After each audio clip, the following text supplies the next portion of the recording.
सकाळची सुरुवात झाली होती मॉर्निंग वॉकपासून.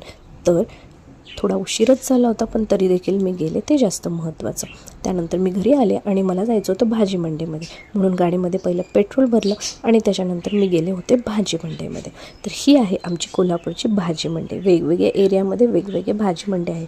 तर माझ्या घराच्या जवळ आम्हाला ही बावडा भाजी मंडई जी आहे ना ती आहे. तर या ठिकाणीच मी आले होते आणि या ठिकाणी मस्त फ्रेश अशा भाज्या मी खरेदी केल्या. माझ्याकडे कॅश नव्हते, त्याच्यामुळं मी ऑनलाईन ज्या ठिकाणी अवेलेबल होतं त्याच ठिकाणावरून भाज्या घेतल्या आणि मग काय भाज्या घेतल्या आणि त्याच्यानंतर मी गेले होते घरी. घरी गेल्यानंतर मला बनवायचा होता नाश्ता. तर नाश्त्यासाठी आज मी बनवलं होतं ब्लॅक कॉफी आणि त्याच्याबरोबर बनवलं होतं थालीपीठ.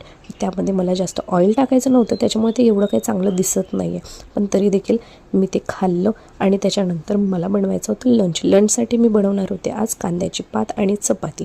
तर मी पटपट सर्व चॉप करून घेतलं आणि त्याच्यानंतर पटकन फोडणीला टाकलं आणि त्याच्यासोबतच चपात्या करून घेतल्या.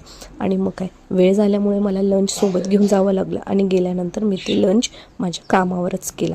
तर तिथे मी व्हिडिओ शूट घेऊ शकत नाही, म्हणून तुम्हाला दाखवू शकले नाही. तरी देखील तुम्हाला जर व्हिडिओ आवडला असेल तर लाईक करा आणि सबस्क्राईब करा. Thank you so much for watching. Bye.